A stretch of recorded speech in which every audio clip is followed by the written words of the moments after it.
ದ್ರೌಪದಿಯನ್ನು ಸ್ವಯಂವರದಲ್ಲಿ ಅರ್ಜುನ ಗೆದ್ದ ನಂತರ ದ್ರೌಪದಿ ಅರ್ಜುನನ ಕೊರಳಿಗೆ ಹೂವಿನ ಹಾರ ಹಾಕಿದಳು.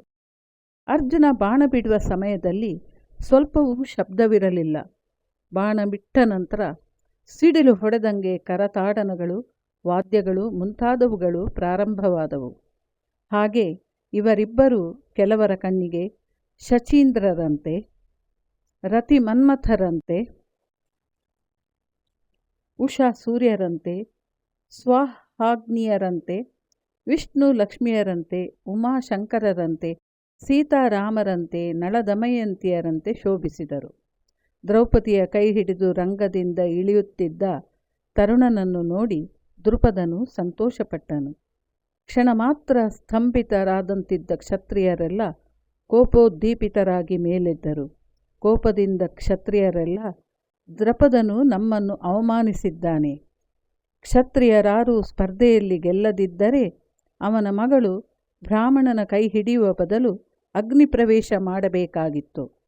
ಈ ಅವಮಾನಕ್ಕಾಗಿ ದೃಪದನನ್ನು ಕೊಲ್ಲೋಣ ಎಂದು ಕೂಗಾಡತೊಡಗಿದರು. ದೃಪದನು ಇದೆಲ್ಲದಕ್ಕೂ ಕಾರಣನಾದ ಬ್ರಾಹ್ಮಣ ತರುಣನ ಕಡೆಗೆ ನೋಡಿದನು. ಅವನು ನಕ್ಕು, ಭಯಪಡಬೇಡಿ, ಇವರೆಲ್ಲರನ್ನೂ ನಾನು ನಿವಾರಿಸುವೆನು ಎನ್ನುವುದರೊಳಗೆ ಭೀಮನು ಅವನ ಪಕ್ಕದಲ್ಲಿ ಬಂದು ನಿಂತನು. ದ್ರೌಪದಿಯು ಅವರಿಬ್ಬರ ಹಿಂದೆಯೇ ನಿಂತಳು. ತುಮುಲ ಯುದ್ಧ ಆರಂಭವಾಯಿತು. ಶಲ್ಯ, ದುರ್ಯೋಧನ, ಶಕುನಿ ಎಲ್ಲರೂ ಸೋಲಲು ರಾಧೇಯನು ಅವರ ನೆರವಿಗೆ ಬಂದನು. ಅರ್ಜುನನು ಅವನನ್ನೂ ಸೋಲಿಸಿದನು. ಅವನ ಕರಕೌಶಲವನ್ನು ಮೆಚ್ಚಿದ ರಾಧೇಯನು, ಯಾರು ನೀನು ವಿಪ್ರೋತ್ತಮ? ನನ್ನ ಎದುರು ನಿಲ್ಲಬಲ್ಲವನು ಅರ್ಜುನ ಮಾತ್ರ. ಅವನೀಗ ಸತ್ತು ಹೋಗಿದ್ದಾನೆ.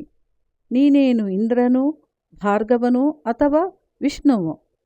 ನಾನು ಅಂಗರಾಜದ ರಾಧೇಯನು.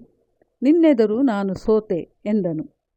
ಅರ್ಜುನನು, ರಾಧೇಯ, ನಾನೊಬ್ಬ ಸಾಮಾನ್ಯ ಬ್ರಾಹ್ಮಣನೊಬ್ಬನ ಶಿಷ್ಯ ಅಷ್ಟೇ ಎಂದು ಅಲ್ಲಿಂದ ಹೋದನು. ದ್ರೌಪದಿಯೊಂದಿಗೆ ಪಾಂಡವರು ಕುಂಬಾರ ಮನೆಗೆ ಸೇರಿದರು. ಹಾಸ್ಯಕ್ಕಾಗಿ ಅಮ್ಮ ಭಿಕ್ಷೆ ತಂದಿರುವೆವು ಎಂದು ಕೂಗಿ ಹೇಳಿದರು. ಒಳಗಿದ್ದ ಕುಂತಿಯು ಎಲ್ಲರೂ ಹಂಚಿಕೊಳ್ಳಿ ಎಂದು ಹೇಳಿದಳು. ಹೊರಗೆ ಬಂದವಳೆ ದ್ರೌಪದಿಯನ್ನು ಕಂಡು ಸ್ತಂಭಿತಳಾದಳು.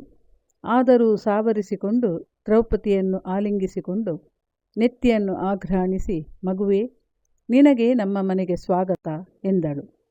ಯುಧಿಷ್ಠಿರನು ನಡೆದುದನ್ನೆಲ್ಲ ವಿವರಿಸಿದನು. ಕುಂತಿಯು, ಅಯ್ಯೋ ಮಗನೇ, ನಾನೇನು ಹೇಳಿಬಿಟ್ಟೆ?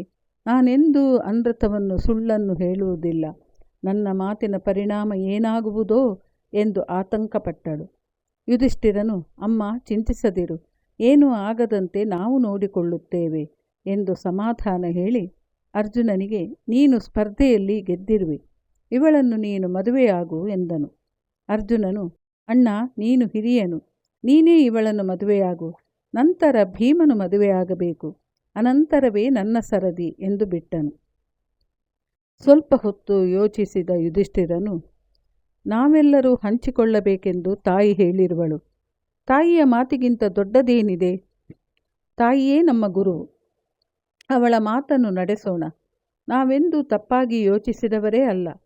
ನಿಜ ಸಂಗತಿಯೆಂದರೆ ನಾವು ಐವರು ಈ ದ್ರೌಪದಿಯನ್ನು ಪ್ರೀತಿಸುತ್ತಿರುವಂತಿದೆ. ಎಲ್ಲರೂ ಒಟ್ಟಿಗೆ ಅವಳನ್ನು ಮದುವೆಯಾಗೋಣ.